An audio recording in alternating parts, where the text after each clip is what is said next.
दोस्तों, एक होता है पढ़ना और एक होता है ध्यान से मन लगाकर पढ़ना।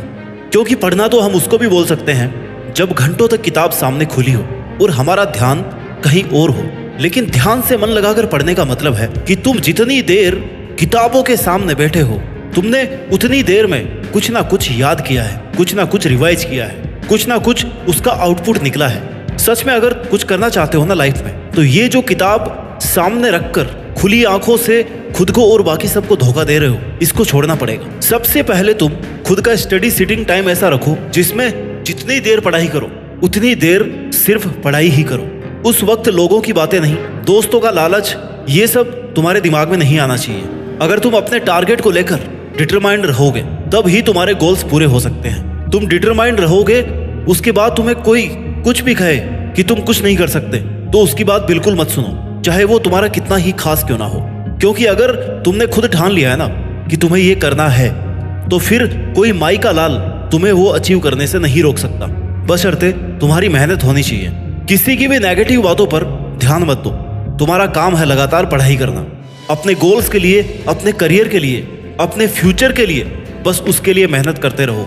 जिस दिन मन हारने लगे ना, उस दिन अपने आप से पूछना कि तुमने स्टार्ट क्यों किया था। अगर तुम्हारा कोई सपना है ना, तो उसे पूरा करने के लिए अपनी पूरी जी जान लगा दो।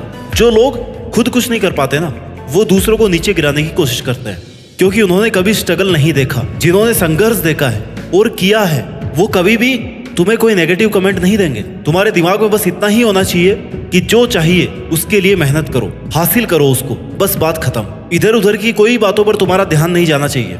किसी भी एग्जाम में टॉप रैंकर बनना कोई इम्पॉसिबल टास्क नहीं है, बस हमारी कोशिश ही ऐसी नहीं होती कि हम टॉपर बने। इसलिए लगातार बिना रुके थके, अपने टारगेट को बिना भूले अगर मेहनत करनी है, खुद का एक रूटीन सेट करना पड़ेगा, खुद को एक टाइम टेबल में बांधना पड़ेगा, खुद को डिसिप्लिन रखना पड़ेगा। उसमें सबसे पहला काम है, तुम जहां पढ़ रहे हो वो जगह पढ़ाई के लिए सूटेबल हो। आपकी पढ़ाई आपकी सराउंडिंग पे डिपेंड करती है, इसलिए सही जगह का, सही डायरेक्शन का होना बहुत जरूरी है। पढ़ने के लिए अच्छे एनवायरनमेंट का होना बहुत जरूरी है। और अगर तुम अपनी पढ़ाई बहुत भीड़ भाड़ वाली जगह, शोर शराबे वाली जगह कर रहे हो ना, तो आपका ध्यान डाइवर्ट होना एक नॉर्मल बात है।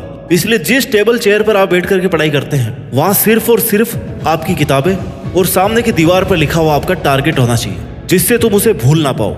क्योंकि हमारा माइंड हमें बहुत जल्दी कंफर्ट जोन में डाल देता है। वो तुम्हें ये भी कहेगा कि भाई सो के पढ़ ले, बेड पे चल के पढ़ ले, कंबल ओढ़ के पढ़ ले। लेकिन तुम्हें अपने आप को इस चीज के लिए प्रिपेयर करना है कि अगर मैं इस जगह से हट के दूसरी जगह बैठ करके पढ़ूंगा ना, तो मैं सिर्फ किताब खोल के बैठा रहूंगा, टाइम वेस्ट करूंगा। खुद को हार्ड वर्क के लिए प्रिपेयर करो। खुद को जब थोड़ा बहुत कष्ट मिलेगा ना, तो ही पढ़ाई हो पाएगी। आराम में तो आराम ही आराम है बस। दूसरी बात, अब आप पढ़ाई करते तो बैठ गए हो, नेक्स्ट जो बात है ना, वो ये है कि तुम्हारे पास पूरे दिन का, पूरे महीने का, पूरे साल का टारगेट होना चाहिए। उसका एक शेड्यूल होना चाहिए। तुम्हारे पास टाइम टेबल होना चाहिए कि तुम्हें कितने दिन में क्या कवर करना है। जब तक तुम्हारे पास टाइम टेबल नहीं होगा, तब तक तुम्हारे माइंड को पता नहीं पड़ेगा कि वो यहाँ टेबल चेयर पे क्यों बैठा हुआ है। इसलिए एक सही एनवायरनमेंट के बाद एक अच्छा और सही टाइम टेबल होना बहुत जरूरी है। टाइम टेबल ऐसा ना हो कि वो आपको स्ट्रेस में डाल दे। टाइम टेबल ऐसा हो कि आपकी बॉडी, आपका माइंड आराम से उसे कवर कर सके। बोझ मत डालना अपने माइंड पर, क्योंकि बोझ से, स्ट्रेस से चीजें फट जाती है, दब जाती है, तो वो आउटपुट नहीं आ पाता जो आपकी असली पावर है। इसलिए इजी वे में अपना टाइम टेबल बनाकर खुद को छोटे छोटे टारगेट्स दो, जिससे कंटिन्यूटी बनी रहेगी। कंटिन्यूटी का होना बहुत जरूरी है। एक बार छूट गया तो बस पीछे छूट गया, फिर दोबारा जीरो से शुरू करना बहुत मुश्किल होगा। बात नंबर 3, एनालिसिस। टाइम टेबल के बाद, टू डू लिस्ट के बाद तुम्हें हर दिन ये एनालिसिस करना है कि तुमने जैसा टाइम टेबल बनाया था उसके हिसाब से कितना काम किया है, उसकी लिमिट से बाहर कितना काम किया है। जैसे तुम्हें 1 घंटे की स्टडी पे 15 मिनट का ब्रेक चाहिए था और तुमने 1 घंटे की स्टडी पे 1 घंटे का ब्रेक ले लिया, तो जिस वजह से आपने 1 घंटे का ब्रेक लिया है, उस कमजोरी को दूर करने की कोशिश करो। वो आपका मोबाइल फोन हो सकता है, आपकी नींद हो सकती है, आपके दोस्त हो सकते हैं। क्योंकि ये 1 घंटा खाने वाले लोग कब तुम्हारे महीने और साल खा जाएंगे तुम्हें पता भी नहीं चलेगा। इसलिए डाइवर्जेंस को खुद से दूर रखो। जो लोग तुम्हें डिस्ट्रैक्ट कर रहे हैं ना, डिस्टर्ब कर रहे हैं, जिन चीज़ों से तुम्हारा पढ़ाई का माहौल हट रहा है, उन चीज़ों से खुद को दूर रखो। पूरी डेली एनालिसिस करो, आज कितना टाइम किस चीज़ को एक्स्ट्रा दे दिया जो नहीं देना चाहिए था। बात नंबर 4, बी डिसिप्लिन। आपको जिंदगी में यह चुनाव करना है कि आप अनुशासन की कीमत चुकाएंगे या अफसोस की। क्योंकि अगर तुम्हें लंबे समय तक मेहनत करनी है ना, तो अपनी लाइफ में डिसिप्लिन का होना बहुत जरूरी है। डिसिप्लिन आपका रूटीन फिक्स रखता है, आपके माइंड को भटकने नहीं देता।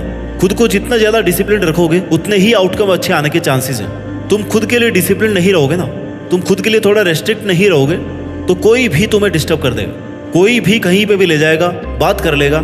इसलिए अपने खाने पीने, सोने और पढ़ाई करने के लिए वेल डिसिप्लिन्ड एनवायरनमेंट होना बहुत जरूरी है। The speed of your success is limited only by your dedication and discipline. खुद से वादा करो कि मैं पढ़ाई के समय मात्र पढ़ाई में ध्यान दूंगा और कुछ भी नहीं करूंगा। पढ़ाई को आनंद समझकर पढ़े, ना कि बोझ के जैसे।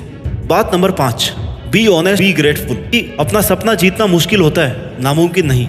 हमेशा याद रखें कि आप किन परिस्थितियों से आए हैं। अपने लिए ईमानदार रहें। जहां से आप आए हैं ना, जहां तक आप पहुंचे हैं और जिन परिस्थितियों में आपके पेरेंट्स ने आपको भेजा है, उन परिस्थितियों को भूले नहीं, क्योंकि वो तुम्हारा असली इंस्पिरेशन है, वो तुम्हारा ड्राइविंग फोर्स है।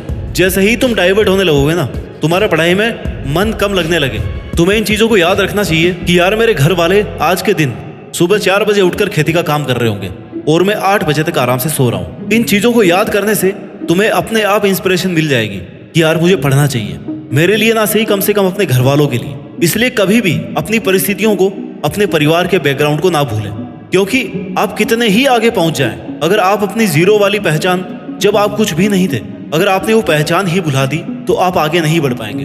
क्योंकि आपकी पहचान ही वह चीज है जो आपको याद दिलाएगी कि आप कौन हो, कहां से आए हो, क्या करने वाले हो और क्या क्या और किन किन परिस्थितियों में अब तक इतना कुछ किया है। तुम अपने आप को बहुत लोगों से आगे समझो, क्योंकि तुम्हें चॉइस से किताबें मिली है, तुम्हें चॉइस में पढ़ना मिला है। बहुत से लोगों को आपकी उम्र में घर भी नसीब नहीं होता है, लेकिन फिर भी आप जानबूझकर मेहनत को, अपने आलस को, कंफर्टेबल जोन को चूज कर रहे हो। दोस्तों, अच्छी किस्मत किसी की नहीं होती, अच्छी किस्मत बनानी पड़ती है। भगवान भी उसी का साथ देता है जो खुद की मेहनत के लिए ईमानदार हो। इसलिए अभी भी वक्त है, सीरियस होकर पढ़ने लग जाओ। वैसे इस तेजी से बढ़ती हुई दुनिया में अगर आपके पास फालतू कामों के लिए टाइम है तो यकीन मानो आपकी आने वाली दिनों में ना बहुत बुरी हालत होने वाली है। और जब आपके पास सिर्फ और सिर्फ पछतावा बचेगा कि काश यार मैंने उस वक्त मेरा टाइम बर्बाद नहीं किया होता जब बाकी लोग पढ़ रहे थे, मेहनत कर रहे थे। इसलिए अगर कुछ करना है ना तो या तो जान लगा दो या फिर जाने दो। बेवजह उसको पकड़े मत रखो। मेहनत करने का, पढ़ाई करने का ढोंग करके घर वालों को और खुद को धोखा मत दो। नहीं हो रहा ना तो उसको छोड़ दो और बता दो सबको कि भाई मुझसे नहीं होगी पढ़ाई, मैं मजदूरी कर लूंगा। लेकिन ऐसे धोखे में मत रखो किसी को। There is no substitute and no shortcut for hard work. भाई मेहनत तो करनी पड़ेगी, वो भी स्टेप बाय स्टेप। मुझे नहीं पता अभी कि किसके पास कितना टाइम बचा हुआ है और साल भर किसने कितना कुछ कर लिया है, कौन कितना पानी में है। मुझे बस इतना पता है कि अगर आज से, अभी से शुरू करते हैं ना, तो तुम वो अचीव कर सकते हो जो तुमने सोचा है। आपके पास जो टाइम बचा है उसमें अपना फिक्स टाइम टेबल बनाकर अपना 100% देने की कोशिश करो और मन लगाकर उन बचे हुए दिनों में वो करके दिखाओ जो आपके पेरेंट्स ने आपसे उम्मीद लगा रखी है।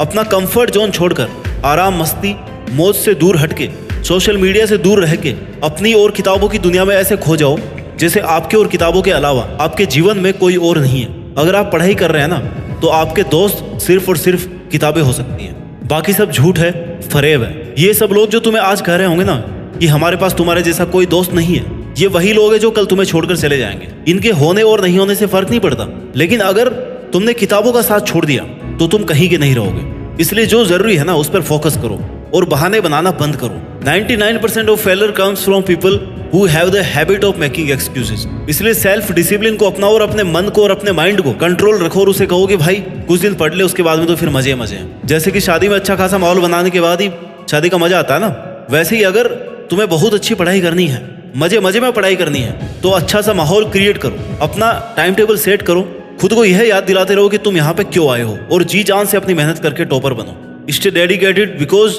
Great things take time. वक्त लगता है लेकिन मेहनत करने वालों का टाइम जरूर आता है। और मुझे उम्मीद है कि एक दिन आप भी अपनी मेहनत के दम पर देश में अपना नहीं बल्कि दुनिया में देश का नाम रोशन करेंगे।